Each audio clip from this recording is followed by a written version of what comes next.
So you're going to tell us about Kevin's bag or not? I don't know what to say about it. I didn't expect you to come round earlier in the week, so I'd actually kind of mentally imagined handing over the bag to you and being like, so Ting, this is your problem now. It really is my problem. But you have already taken it home, the £1,500 Christian Louboutin backpack in calf leather and like covered in metal studs. How many? There's like 100 of these studs. I remember mostly that when I saw the bag for the first time, I was like, who buys a £1,500 backpack? And then, who buys a bag that looks like this? And then, who buys a £1,500 backpack that looks like this? And then sends it halfway across the world. Oh dear. Well, I've just been like I've just been a mule. I've literally just been a mule. I've just come back from England for work, and I had the misfortune of telling people that I was going to England for work, and thus all these people in Hong Kong going, oh, can you just pick this up for me from England? Or can you just buy this for me and claim the VAT back for me from England? And I was like, oh yeah, sure. And then by the third or fourth one, I was like, I'm never telling on anyone I'm ever going to England again. I was one of those people. I'm sorry. So you have got a new toothbrush. Yep. Someone else got a Dyson. Who buys a £300 hairdryer? Seriously. My friends, it turns out. Did you get a demonstration of this Dyson hairdryer? I did not get a demonstration of the hairdryer. The people in the shop were like, I assume it's not for you, lol lol lol. And I was like, thanks a lot, shop staff. Really? No, they didn't really do that. Actually, I'll tell you what did happen. No, I said that myself. But you know what did happen, actually? Because I was flying with work, so it was business class, and I was in the business class lounge, and I was looking slightly confused, and someone in the lounge came up to me and said, oh, I'm sorry, sir. This lounge is only for business class passengers. And I was like, I know, I am one. I'm like, oh, I'm terribly sorry, sir. I was dressed quite scruffily. But you can't trust that these days. You could be like a Facebook millionaire or something. And you had the same problem when you went in to buy the bag as well? I had the same problem. It's true. I was in Harrods and I walked in and they were like, can we help you, sir? I was like, yeah, I'd like to buy that bag. And they're like, oh, it's like, it's £1,500. I was like, yeah, I know. Here's my credit card. Can I just buy it now? And they're like, yes, sir. It's like, and then immediately lots of fawning commenced. I don't know. Very strange. I don't usually go to these places or do these things. I live a strange, frugal, pseudo student life. It's taking me a long time to internalize that I'm no longer living on a shoestring budget. It's good to be frugal. I think so. The Oscars happened. Oh, the Oscars! The Oscars happened. Did you see the F up? No, I did not. Still, I still didn't watch it. Sorry. But it was good, I assume. I think I want to watch it with you because you'll have some overblown reaction, hopefully. Okay, let's watch it. Okay. And the Academy Award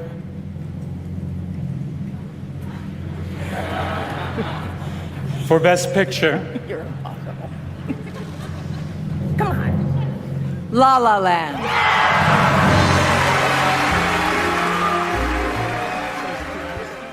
So they go up to collect it. Awkward. This is not a joke. This is not a joke. I'm afraid they read the wrong thing. This is not a joke. Moonlight has won Best Picture. Moonlight, Best Picture.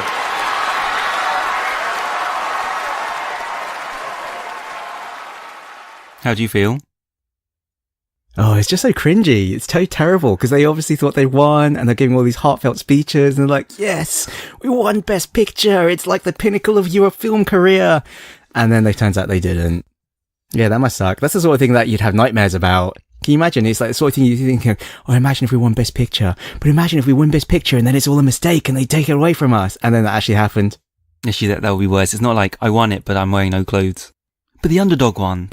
Yeah. So that's good. Yes, that's good. I haven't watched Moonlight. Actually, I haven't watched La La Land either. I haven't watched either of them, so... Have you seen the trailer for Moonlight?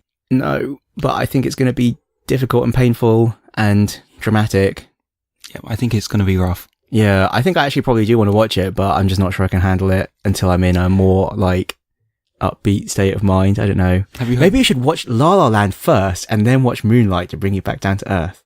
Just like in the presentation where you can present it to La La Land first for a feel-good factor and present it to Moonlight for like the bittersweet and like real gritty drama. That's the tough man's approach, you see, because the weak man would go, Moonlight, then La La Land. Oh, I'm going to finish with Zootopia again, so it'll be fine. Welcome to Lost Levels Club. Welcome to Lost Levels Club. We're a book club for games. But not today. We really are part-time. I have here with me today Sir Michael. Hello. And myself. Timothy. So shall we start with the book club game? The new book club game. Yeah. So we finished Earthbound over a period of 4 podcasts. I think that's an acceptable period to finish it over. I think so. It's satisfying. And so now we're going to play your choice, drum roll.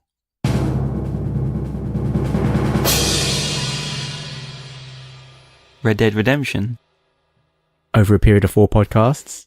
Or 5. Or 5, That's okay. what I suggested. Fine. So, why Red Dead Redemption? This has been on my backlog for, I think it's been 6 years. Has it been is it 2010? Don't know. Sounds plausible. For a few years now. And because, well, there was a hope that they do a HD remaster, but now they announced Red Dead 2. Seems like the perfect time to pick it up. So I've got on PS3. You've found it at the flea market. For £2 on Xbox 360. Because there just wasn't a PS3 one. Yeah, well, there was a box for the PS3 Yes. version, but the box was no good to me without the disc, so. And I checked it out, and my Xbox 360 still works, and the game disc also works, so we're all good to go. But it now sounds like a Hoover, or it always sounded like a Hoover. I don't know, I might have just forgotten quite how loud an Xbox 360 is. Yeah, I have an original, it's not launch day, but it's like from the Gen 1 first design iteration of Xbox 360s. It's already died once with a red ring of death and had to be repaired. So let's hope it makes it through Red Dead. So they really repair it, they don't just give you a new one. I think they really repaired it and didn't give me a new one, yeah. And as with Earthbound last time, you complained about how I broke things up. I fear we're going to have the same problem because I don't think the missions are done in a linear fashion. Okay. So the idea is to play the first 12 missions, which in theory should have you complete the mission called The Burning. It's the main campaign mission. And hopefully you can differentiate the main missions from the strangers. Okay.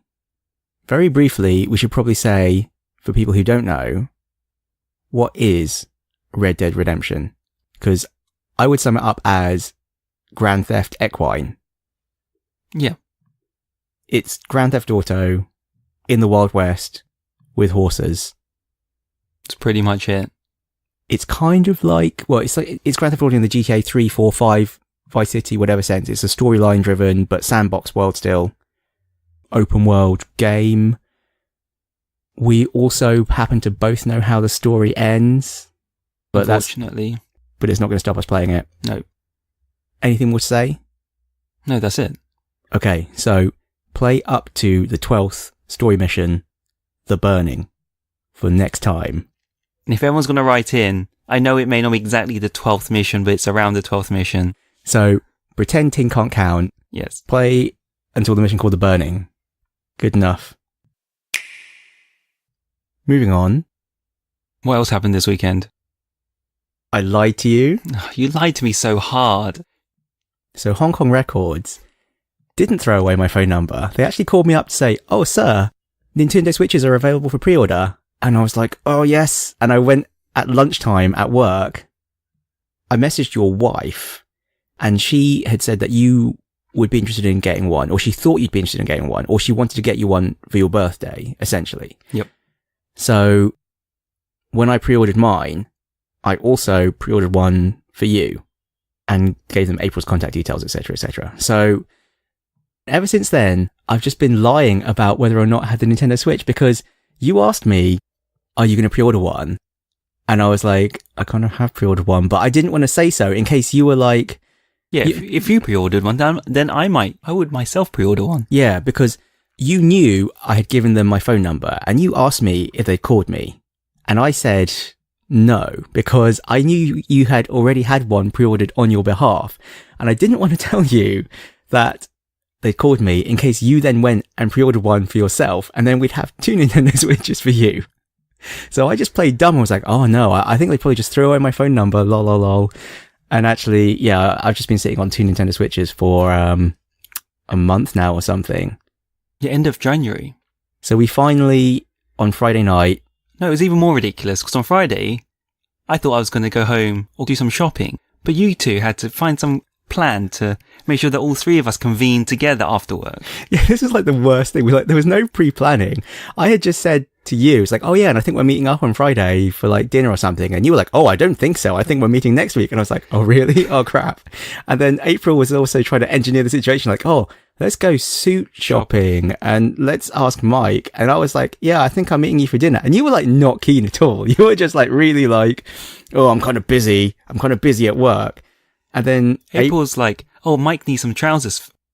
Or he wants to look at suits. I'm like, why would he, who, what, why? Yeah, it didn't make much sense. It didn't really make much sense. And then also even, she was like, oh yeah, try and get Ting out of the office early. And then in the end, it turned out that I was really late. Whoops. And then on the way out, you got dragged into another conversation. So we didn't actually get there until like 8 something and they closed at 9. But luckily we got there in time and we picked up our Nintendo Switches. Fun times. What did you get? What did we get? So we both got Nintendo Switch console in grey, Breath of the Wild and 1-2 Switch. What options did they offer at the time? You could get it in grey or you could get it with the red and blue Joy-Cons. You had to pre-order it with Zelda and 1-2 Switch. Otherwise, I would totally have not bothered with 1-2 Switch, but it was mandatory if you wanted to pre-order it. There was no choice. There was no choice because unlike the EU, you can just randomly bundle things in Hong Kong. There's no like consumer protection laws like that. So they're like, oh yeah, if you want to pre-order it, you've got to take this bullshit game as well. You couldn't take another bullshit game. No, that's why I was saying to you, it's like, oh, they gave us the option. I totally want to swap it for Bomberman, but no, unfortunately not. Okay. What comes in the box? In the box comes the Switch, 2 Joy-Cons, the dock. The Joy-Con straps. The Joy-Con straps. Oh, they're so... What the hell are you supposed to do with those? Seriously, I've just got them like stashed on like shelf somewhere, but they're so small and there's nowhere to connect them most of the time. But you need them for 1-2 Switch. Yeah, I know. It's like an awkward design problem. They show in all the trailers, like people having great fun, like, yay, it's fun, you can just slide out the controls and anyone can play, but what they don't show is you clipping on these stupid little extra straps. They accentuate the L and R buttons. So what do you make of the hardware? I said it before, but it's very small. It's very compact. It's a very dinky machine. It's quite weird as well when you're playing it on the TV and think, oh, this looks really good. But then you think it's actually coming out of this really tiny little screen. I think the problem is Apple have sold me this lie that thinner is better and everything should be really super thin. But it is very thin. But not by Apple standards. No. It's very thin compared to a Wii U. A Wii U, whatever they call it, the controller tablet thingy. Oh yeah. And imagine if you had those Joy-Cons thinner than they already are, they would be incredibly flimsy. Yeah, they're already quite a pain to use. Yeah, so I unboxed it. The first thing I actually did is I opened the games and I licked Breath of the Wild because I wanted it inside me. No, because I sent you this news story. Everyone's been talking about how disgusting the Nintendo Switch games taste. But you can't smell it. It's interesting. I tried. I'm not going to lick it, obviously. But I smelt it. And What's obvious about that? But okay, carry on. I sniffed the cart, but I couldn't. There's no clue to tell you it's going to taste disgraceful. Can't tell me. Yeah, I mean, it just tastes really bad, but it tastes like a really intensely bitter plastic kind of flavour, and it really lingers. Like for hours after I licked it, I could taste it in my mouth. Like I was just like drinking things and eating things to try and get it out, but it was kind of just still lingering on. I mean, it's supposed to be so small children don't swallow them, which is quite a good idea, I guess, because they are very small. But yeah, not very tasty.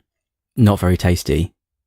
But I can't just imagine like someone maybe like trying to swap 2 games over and they try and put one in their mouth for a moment to try it. Like, oh, I've got to hold on to it. And then like spitting out in disgust and then losing their game or something. Yeah, actually that would make sense. On public transport, On public transport, yeah, exactly. That would be actually quite amusing. But yeah, so yeah, they taste foul. The rumours are true.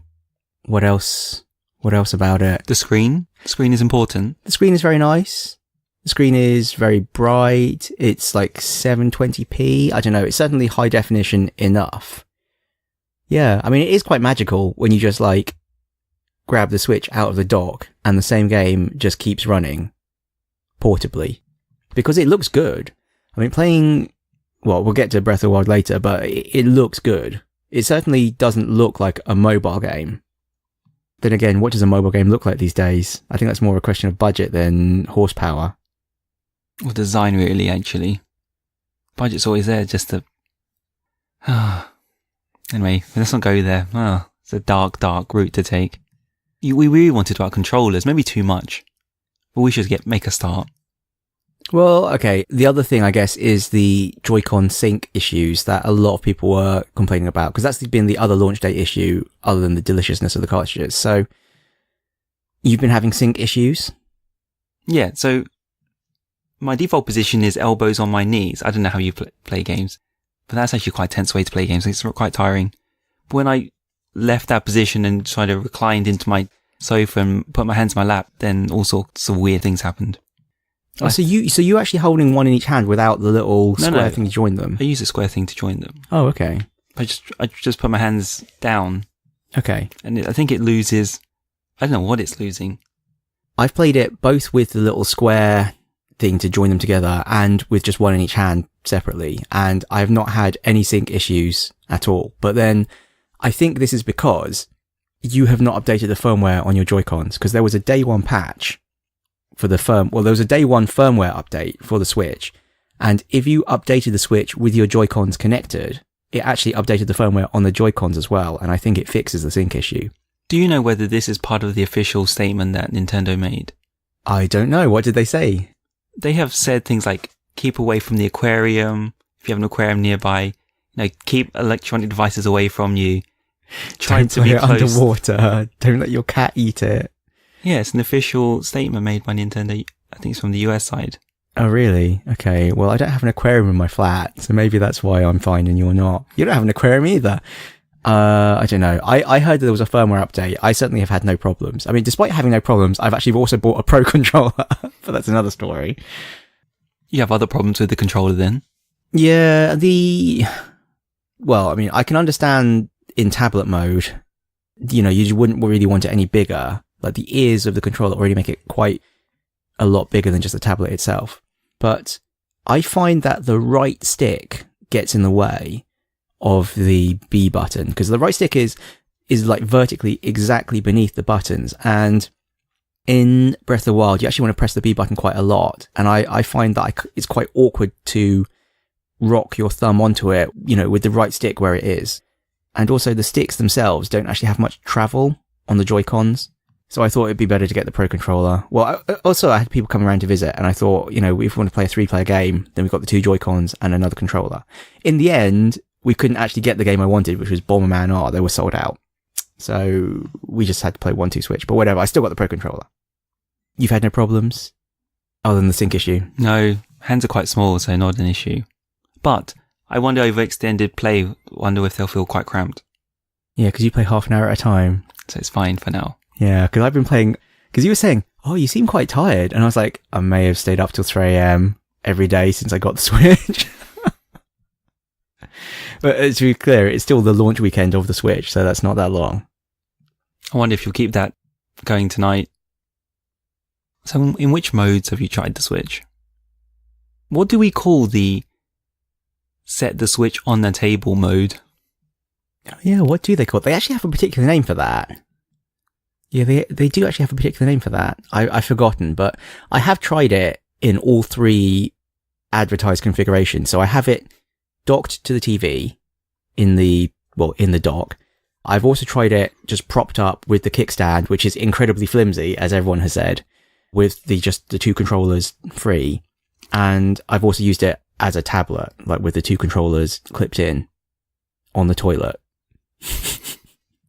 I remember playing it and it being like, oh, I really need to go to the toilet, but I'm having so much fun. And I thought, wait, I have a Nintendo Switch. I don't have to compromise. Click, click. And I just walked off to the toilet holding it. I said I'd give it a month. Before you take it into your filthy, filthy bathroom. It's too clean for the moment. Did you play in the kickstand mode for an extended period, or was it just to try it out? It was just to try it out. It's actually how I set it up. I didn't originally plug the dock in everything into the TV. When I very first got the Switch and was unboxing it, I did the whole thing with it in kickstand mode. Did they not tell you to pop it into the TV? They do, and I went, I don't want to, skip. Okay. Yeah, but it's also because I knew that I wanted to clip in the controllers to do the firmware update because I'd read that fixed the sync issue, so... Because obviously, because I knew I was getting one, I read more news about it. You obviously were kind of surprised. You could have helped me out, you know. I could have helped you out. Oh dear, I was trying to keep it a secret. Well, no, after we got it, I guess I was too brain dead on Friday as well. You were totally brain dead on Friday. You said you had food poisoning. Yeah. Yeah, you had food poisoning and you'd had a really tough day at work. And then you were like, okay, fine, we'll go suit shopping. Because April was like, no, we have to go. Okay. And then it was like, surprise, Nintendo Switch. And you were just like, oh, I don't know how to process this. I feel really sick and tired, but also Nintendo Switch. Yeah, so I was up a lot of Friday night, but I didn't play any Switch because I guess it's worse when you're having like projectile shits. You don't want it, you know. You could have just sat in the bathroom with it. Yeah, but it's splattering everywhere. Could have gone. You know what? I think you overshare toilet information too much. You have like this unhealthy fascination with it. I think you're my only outlet. I don't think, everyone thinks I'm too proper. Oh dear, hilarious. We should have done this in the pre-chat, but I was really, really hoping that when I handed over the bag to you, that it would be filled with Tenor Man.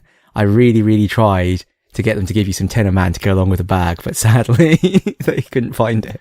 Yeah, so I had to take a Saturday off from like April duties, but I said, if Kevin had packed that Tenor Man, I'd be doing whatever we needed to do today.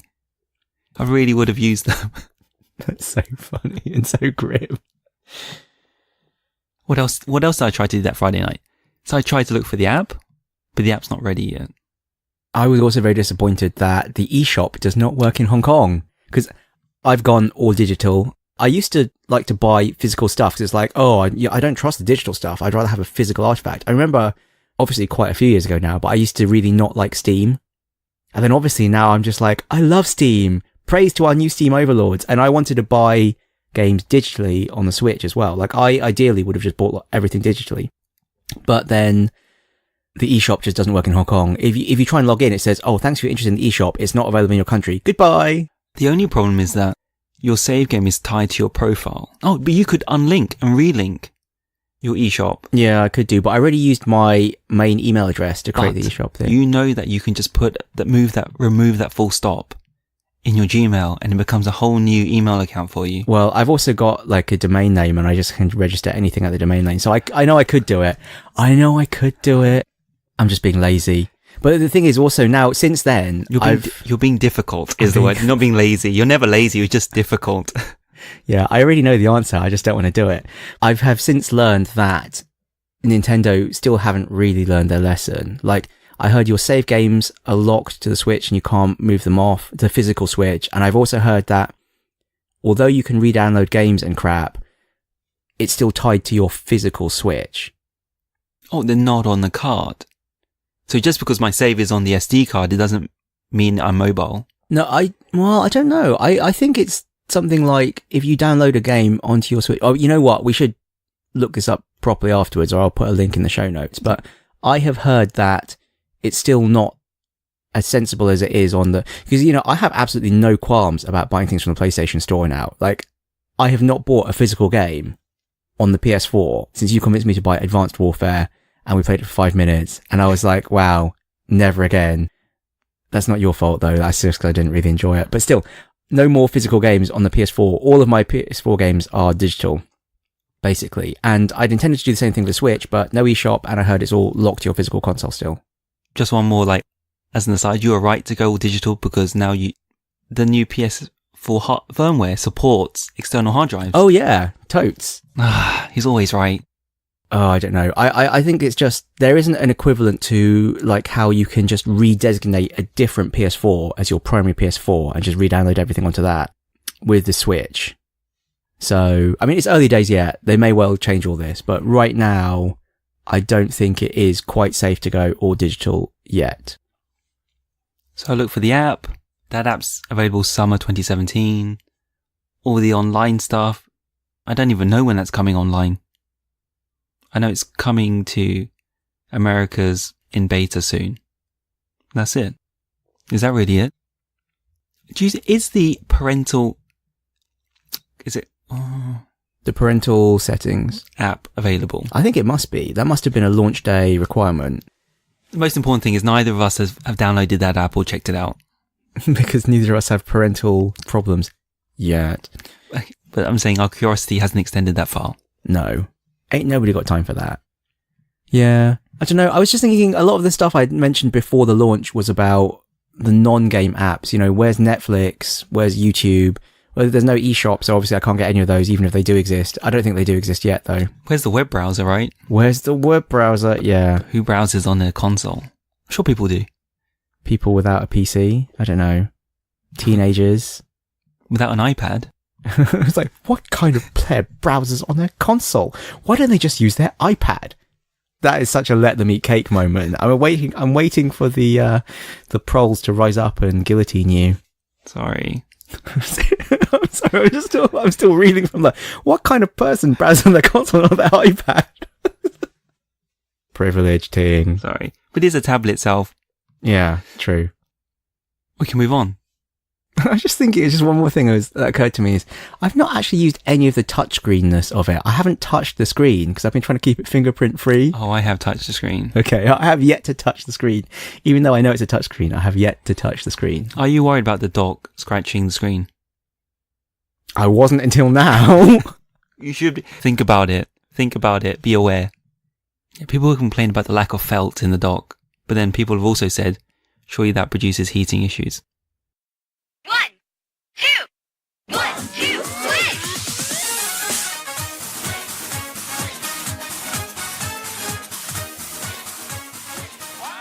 Let's talk about 1-2 switch. It's crap? No, it's not that bad. I've heard it described as a tech demo, and it's totally a tech demo. It's a tech demo that costs like 50 quid. When you first load it up, you only get given 6 games? Yeah, not many. Oh, that was a kick to the balls, I thought. Yeah, I was also looking at it. I was looking through the selection of games and thinking, I thought there were more games than this. I was looking on the inside of the case and I was like, yeah, there's other games. How come I can't pick them? I was like, is this some nonsense hand-holding thing? Which it was. It's a weird selection of games as well, because I don't think the ones they make you play initially are necessarily the best ones.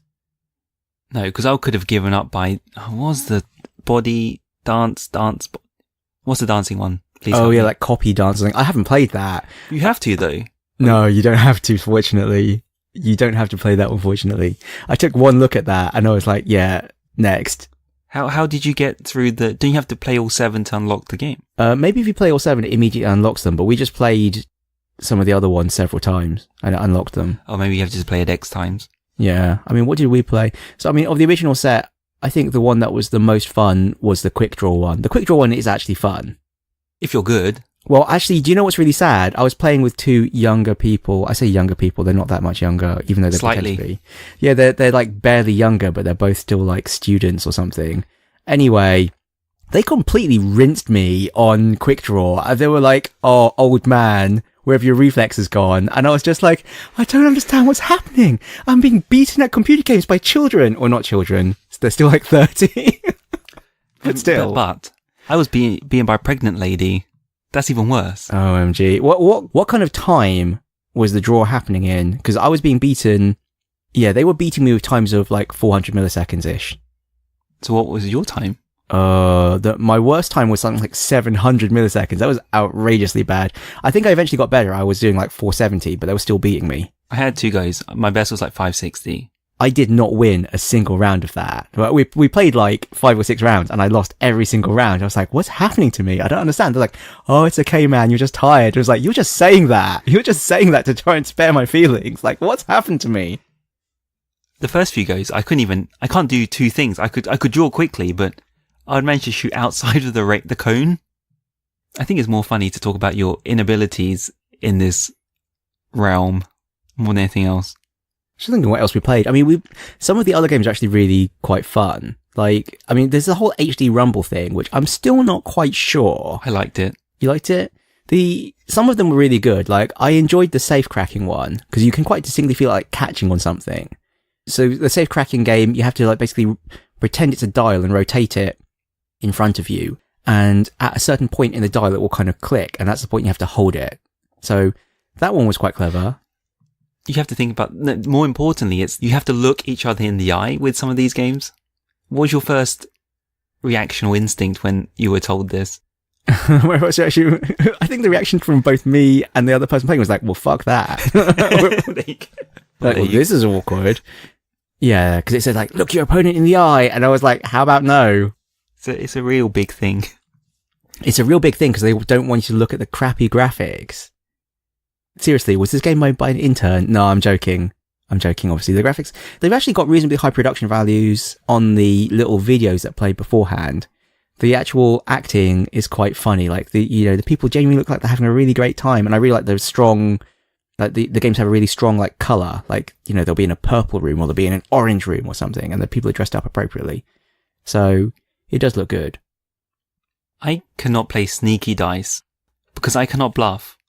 We were talking about this when you talked about, your board games you played. Oh, we should have totally talked about the board games. That would have been an amazing free chat. I cannot bluff. I've lived 30 plus years and I've not found a good reason to lie. There's never been a good reason to lie. So I've never developed that ability at all. Lying is actually quite mentally taxing compared to telling the truth. How did you find sneaky dice? Oh, well, I had just been a few days earlier with the same people I was playing 1-2 Switch with to a board games night where we mostly played bluffing games. So games where you had to say one thing but actually you meant something else, like Werewolves or The Resistance, for example, are two of the games we played. So, well, I'll go into that another day. One day it can be another pre-chat. But yeah, so we'd already spent hours lying to each other at this board game night, and I think it had become quite evident that certainly none of us are very good at lying. Like, we were all really bad at lying. We all got completely taken to the cleaners by some of the other people at the board game night. So when it came to playing sneaky dice, we were just like, it's like, I think you should re-roll, lol, lol, lol, wink, wink, wink. And we're like, okay, I'm not re-rolling then. Like, it just became quite farcical. But yeah, I think it was more people's reactions. Like, if you rolled the dice and then you looked at each other and then one of us started just bursting out laughing, that either meant you had a really amazing score or you had a really terrible score, and you had to just like guess. Yeah, we didn't do much talking. I mean, I think the thing is with sneaky dice, it's quite hard to actually talk because the game is quite basic. If there was more to it, like you had to bet or something, then there'd be more depth and there'd be more for you to talk about. As it is, it's just like higher or lower, and it's quite hard to say, oh, I think you've got a really bad score, you should re-roll. You're only going to say that if they've got a really good score, unless you kind of try and like double bluff and say that when they've got a really bad score, but then you just turn up. I don't know. We didn't get too meta about it. Yeah. It was fun. At first I thought, we first started playing that one, I was like, oh, this sounds crap. And then we're like, but then you can feel the dice, you have to convince your opponent. I was like, oh, this game's really clever. So we actually played that one quite a lot as well. That was fun. What else was fun? I don't know. What you enjoyed the counting the number of balls in the box one? Yeah. I thought that was quite clever. That was quite clever, yeah. And that convinced me that HD Rumble works. It was that precise. So just to clarify for people who don't have a Switch, you hold the Joy-Con in your hand and you kind of like rock it back and forth. So it represents a box. It represents a box with a number of marbles in it. Yep. And you can feel the marbles rolling around, and you have to try and guess how many are in the box. Yep, from 1 to 9. Too gimmicky, I guess, is what you think? Well, it's there just to showcase the HD Rumble. That does work. It does work, yeah. It is a good example. Why do you like telephone? Oh, why do I like telephone? Telephone is just the same as Quick Draw, really. Were you better at telephone? Hardly. I did win a few rounds of telephone, but no, it's essentially the same game as Quick Draw. It's just slightly different because instead of you flipping it up, you've just got to pick up the phone. But it was actually quite a funny game because obviously you've got to listen out for the right ringtone because there'll be other ringtones that you're not supposed to pick up. And then you pick it up and you're meant to say hello, and we're just like answering the phone in hilarious ways like moshi moshi or like, yo bitch, what's up? It's your boy. Yeah. There was another one you mentioned. Fake? Oh, Quick Draw Fake Out or something. It's essentially Quick Draw, but it doesn't always say, instead of it going fire, sometimes it will just go like fury or fly or some other F word. And you have to listen out for them to say fire. So it's just a very slightly more complicated version of Quick Draw. I think the last game I want to mention is Milk, which I found hilarious. I don't know why, because I'm juvenile. Yeah, there was a lot of giggling about some of the hand motions that you're meant to make while playing 1-2 Switch. But yeah, this one you're supposed to be squeezing in udder. And there's more technique than I expected. Yes. There are a lot of games. I mean, it is very tech demo-y. I'm just thinking of some of the other ones we played as well. Like there's a spinning plates one, there's like the Harry Potter duel one. There's one where you have to rotate the Joy-Con. Oh, you've got to pick up the Joy-Con and turn it round. That one was actually quite fun as well. But I think that's it. I don't think we need to talk about... If we've not mentioned them by now, it means they weren't very good. Because we should move on, really. Yeah, we should move on to the main event.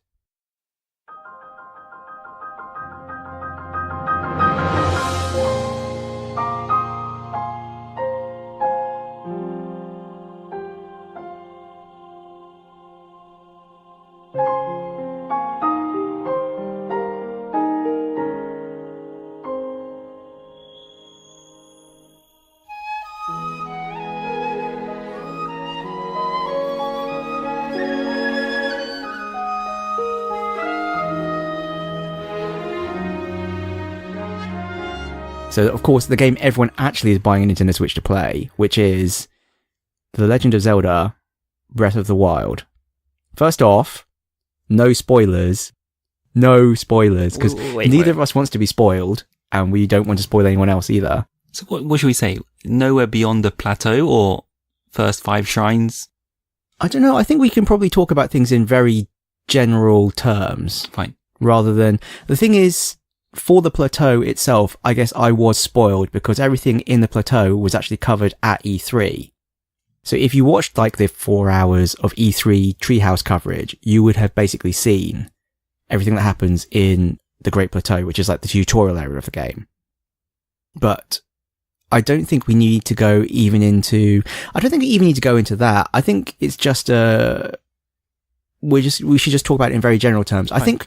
I think we will eventually do a spoiler-filled chat about Zelda, but not now, and probably not for quite some time, because you're going to take your time playing it.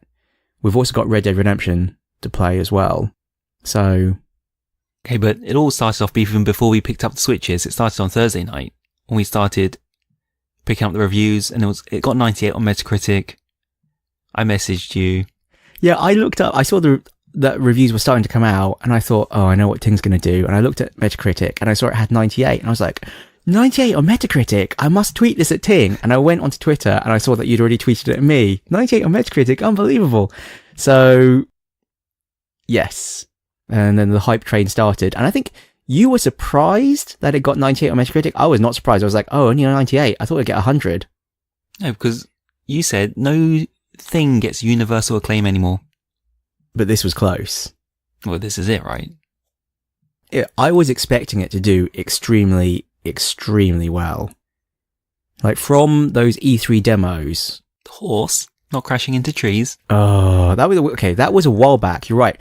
The very first time they showed it, and it was literally just Aonuma and Miyamoto sat in a room holding a Wii U tablet controller, showing... Look, Link's on a horse, and the horse dodges trees automatically. These are the things we're doing in this open world game. And I was like, sell all the Nintendo stock, they're done.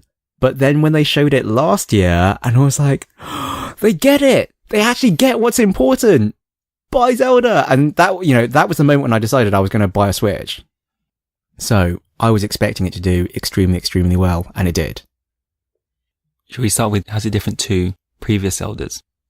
So you have played the previous Zeldas, all of them. So you know this as well as I do. It is... I was going to say it's not holding your hand, but it kind of is holding your hand to begin with. There is a tutorial area. It does lead you a bit. But even in the tutorial area... You can still die. You can still die, and I did die several times. Well, it doesn't say, this is what you have to do, and this is how you should do it. It says, this is what you have to do. It's up to you. Just deal with it, man. And you do. And it was very interesting for me to play. I played it myself and enjoyed it thoroughly. And then I had a friend come round yesterday and they just played it and I just watched them play it. And it was very interesting to see how they approached it.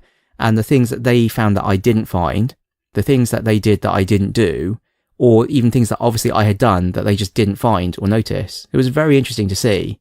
And this is just in that first tutorial area, and the game expands enormously once you get out of that. Even we're not sure of how much it expands right now. No, but I have been surprised several times already. I mean, what did I say before? When we first saw the trailers, I was saying, I kind of hope it's like Zelda crossed with Dark Souls. And you said, I think it looks more like Zelda crossed with Skyrim. Yeah. And then I think we're both kind of right. I think it's obviously more like Skyrim than Dark Souls, but you can parry. I was really excited when I learned you could parry. Yeah, what can I say? I've not parried once. No, I think I've only managed to successfully parry once as well. Mostly because the parry button's really inconvenient. Like, again, we can talk about this as a whole thing, but I do find the controls quite awkward. They're very different to... Basically, since Ocarina of Time, the Zelda games have all controlled pretty much the same way. There's been a button for your sword, there's been a context-sensitive button, and there have been some item buttons. Mostly item buttons, actually. If you Most item buttons, yeah. And the context-sensitive button, when it's not doing anything context-sensitive, you roll. So Zelda is mostly like running around and going, as you roll everywhere. And then like when you get to an edge, you automatically jump, go, and you just jump off. And in this game, you don't auto jump. There is a button for jump, and you don't roll. There is a button to run instead. And this really broke my brain for the first probably couple of hours at least. I was like, how do I roll? I kept expecting to roll, or I kept just running off edges expecting to jump. Yep, same here. It's not that the controls are bad, they're just different. And after a decade or more than a decade of Zelda controlling the same way, they've gone in a different direction. And I think it's really good, but it's obviously going to take some time. I'm not sure about the placement of the jump button versus the run button. You can rotate. You don't know which way round you want them. Yeah, I mean, I haven't tried flipping them. I'm quite tempted to try it. I don't know. There's nothing intrinsically bad about the controls, though. I think it's just a matter of getting used to it. So you mentioned comparisons with Horizon Zero Dawn. Yes. I mean, I haven't played Horizon Zero Dawn, but not maybe the initial reveal of Horizon Zero Dawn, where it just looked like it was some sort of third-person open-world fighty game, but the recent, Let's Plays of Horizon Zero Dawn that I have seen made it look a lot like Breath of the Wild. And I think if I hadn't bought a Switch, I would probably be playing Horizon Zero Dawn right now. But I've only got time for one of them in my life, and I've picked Zelda. So I'm quite curious how Horizon Zero Dawn is doing, has done, will do. I should probably have looked up what it got on Metacritic, but I don't know. I want to say 88. 88 on Metacritic. Not bad. Not as mind-blowing as Zelda. But how many units can Zelda sell? A bajillion. It's on the Wii U as well, but then there's probably only like 50 Wii U's in the wild. No, I don't know. I wonder if there are already more Switches in the wild than Wii U's. No, that's not possible. No? No, because there's like 15 million. 10 to 15 million. Wii U's? Yeah. Really? It's still a flop. Don't worry.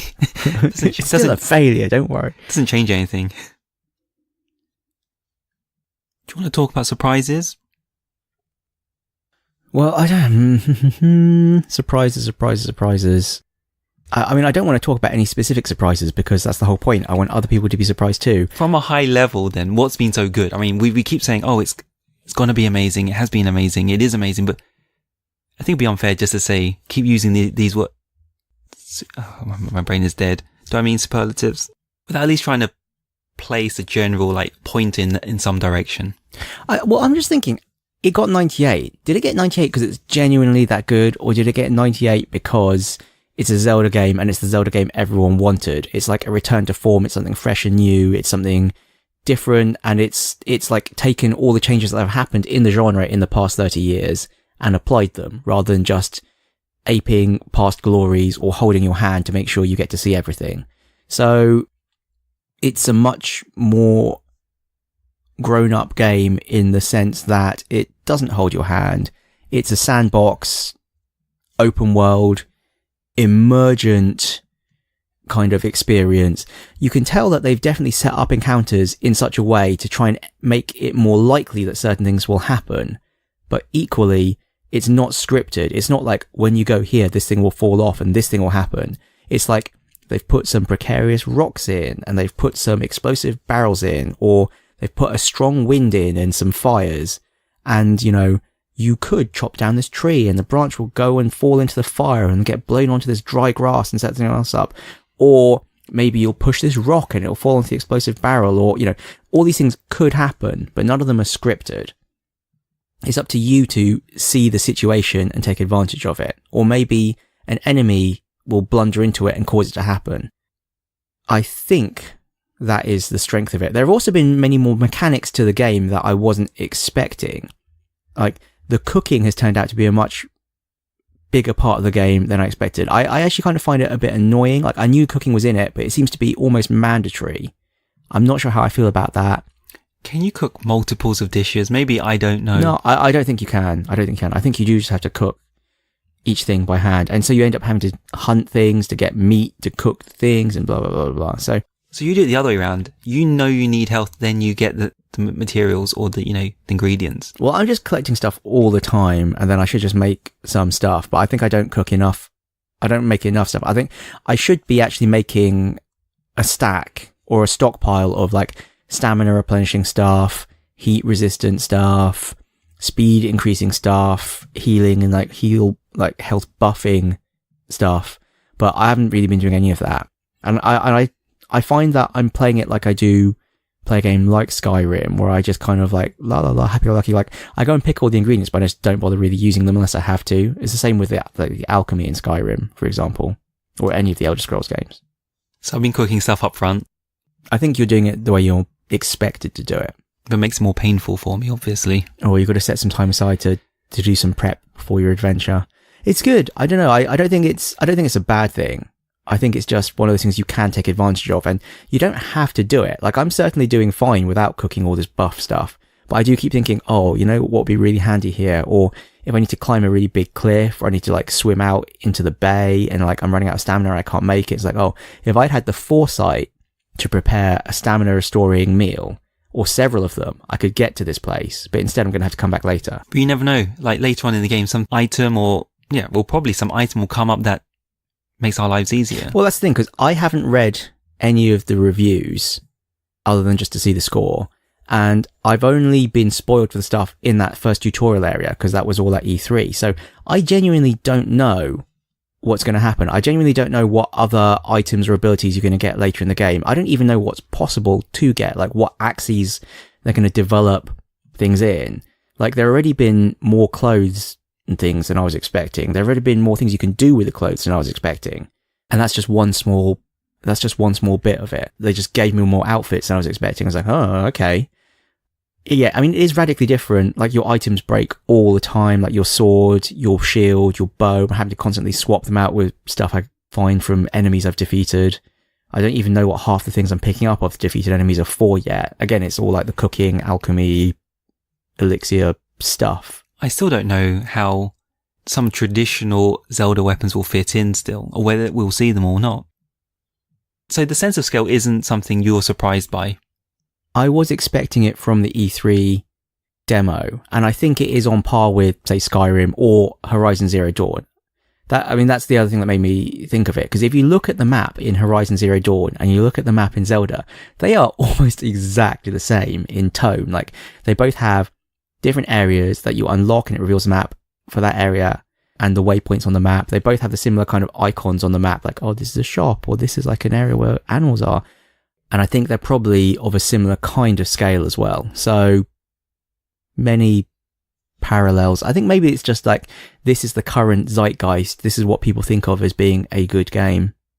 And one thing I've liked is how you can miss parts of the map and it's okay. So the routes you take across the world will be unique to you. Yeah, well, we had a chat before recording where we were just talking about how we'd got through that first area, and we actually did it quite differently, it turns out. Because I'm reliant on boosts, on buffs. Yeah, so you went the buff route, and I instead found some way to get a piece of armor that meant I didn't need the buffs. So interesting. Even within the first couple of hours of the game, we did something totally different and found a different way of doing it, or getting to the same goal. So that's what I mean by they're not hand-holding you. You need to do this. How you do it is up to you. And we both found a different way. Yep. Oh, I have one more thing. They give you unlimited bombs. Yes. Fun times. I've been doing the same thing. It's like, get bombed, mate. Yeah, I don't know. I just think it's so efficient. Like, I'm using the bombs all the time. It's my default ability. Like, either I'm hiding behind a rock and I'm just throwing loads of bombs and whittling them down, or I'll aggro a load of enemies and they'll be running after me and I'll quickly pop out a bomb and drop it behind me and then just blow them all up. Do you think it's overpowered? It is at the beginning of the game, but it rapidly becomes not really worth doing. So I think I've played it longer than you now. Yeah. And to begin with, 1 or 2 bombs is enough to kill an enemy. And it's just like, yes, like just rolling a bomb into their encampment and blowing them up. At the point I've got to now, it will take like 10 or 20 bombs to kill an enemy. So it's not really viable to rely on the bombs. You actually do have to get in there and start fighting properly. Or find that bomb upgrade. Does one exist? I don't know. I don't know. Exactly. But that would be great if there's like a bomb power upgrade. Yeah, that would be amazing. I don't know. I genuinely don't know what exists in the game.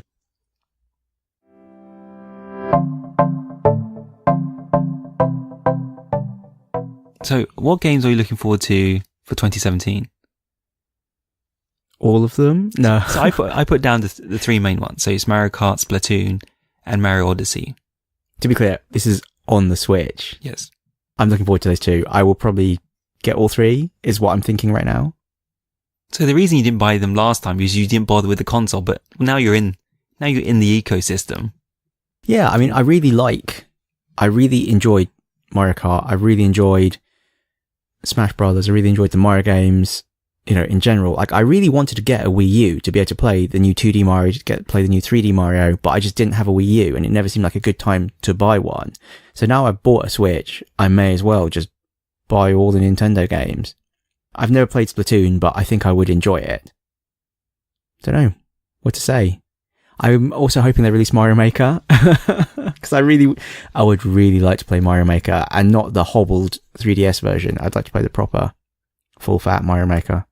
It's interesting, up to now, even now the console's released, there's not been any real mention of the touchscreen. Well, what surprised me is that they, on the eShop at least, which we can't really look at, but they are releasing touchscreen only games on the eShop.